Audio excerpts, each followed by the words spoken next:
good morning. Want to talk to you a bit about a personal journey that I'm on. I've alluded to some stuff. Anyway, I took a step yesterday. I did a thing. And you know, in the grand scheme of things, it may be insignificant. But the point of it is, it felt like such an obstacle for me.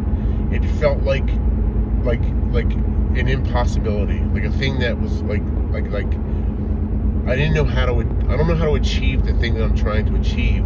But probably the hardest part of it is just starting, right? It's just that first step, and goddamn, it felt like a monumental task for me, you know. I kind of I have this idea and this vision and this dream that I want to develop a brand. I have several dreams in my head, right? I want to have a successful building company, which, you know, I'm en route to doing. I want to have a t-shirt brand. I want to create my name as a brand so that I can have spin-off companies like a t-shirt brand. I also want to do stand-up comedy, or I want to write a book, or both. I mean, actually, I'm a big fan of David Sedaris, and the other guy's name is something Augustus. I can't remember his first name, right? They're both writers, and they write these super sarcastic, real-life stories about themselves, and then they read them aloud. So they're not really comedians. They're just you know, they do readings, and I've always liked the idea of that. Anyway, I hate the sound of my own voice, but to do it. But that's kind of like a vision I have. I'd like to be able to do readings. As I've said in the past, I want to serve. I'm trying to make changes in my life. I want to obviously make more money and have more financial freedom so that I can better serve the world.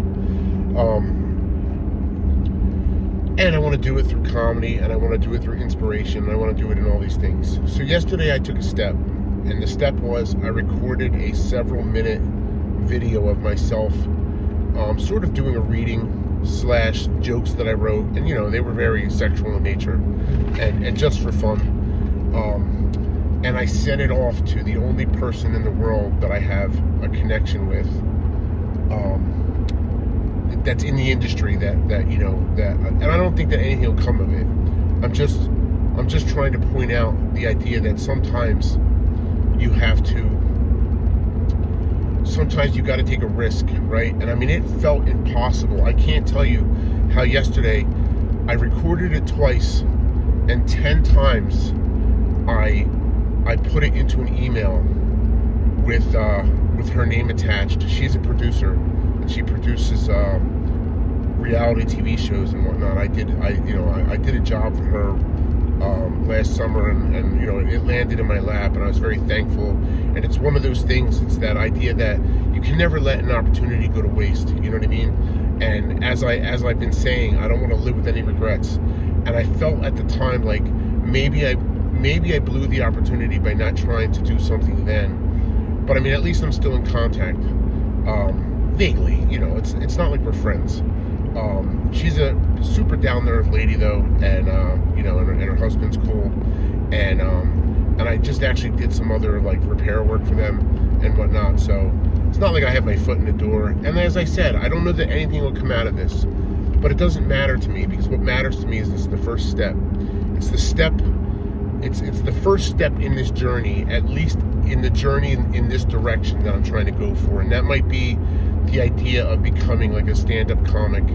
And, you know, and the way that God works, it seems to be like God works in mysterious ways. I mean, the first thing I saw on my Facebook feed this morning, and I know the algorithm, blah blah blah, but it was a thing from Ricky Gervais talking about how he didn't start doing stand-up comedy until he was 37, and he won something. He won a few $1,000s doing something. Maybe it was like an open mic night or something, and he won money, and he thought to himself, I'm just going to coast on this for the next 6 months, doing stand-up until I run out of money and have to go back to getting a real job. And I mean, look, it worked out for him. And I'm not saying that that's my future. I have no idea. Like, you know, a year from now, I might be doing something completely different. I don't know.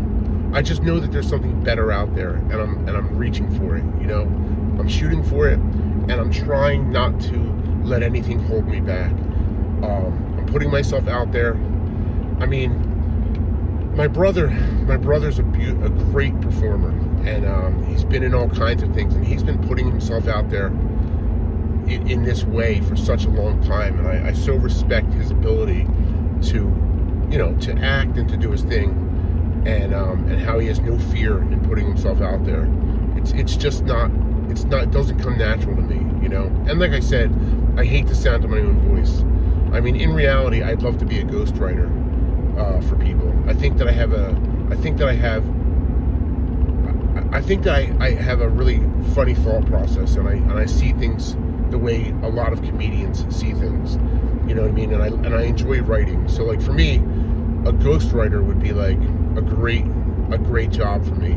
You know, and maybe use that as a side hustle to use it as a side hustle in addition to the fact that I'm still doing construction. But maybe I can spin it into a brand, and then use that brand notoriety to spin it into these other things, such as a t-shirt company, such as perhaps something in the food service again. You know, I miss cooking.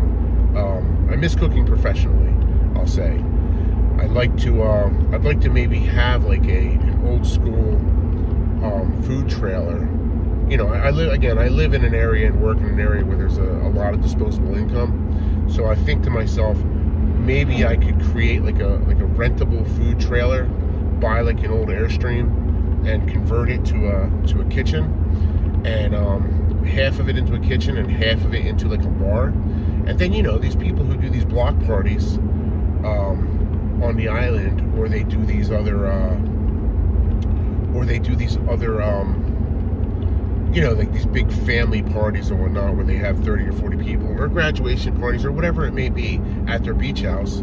You know, they could rent me as a chef and the trailer out, and we could cater it for them, because I enjoy catering. You know, and maybe hire a bartender who can make drinks, and a couple servers that can kind of walk around doing stuff. I mean, I have these visions and these dreams and things that I want to do, but I'm stuck in the day-to-day of trying to run this construction company, and that's how technically I would have to fund all this.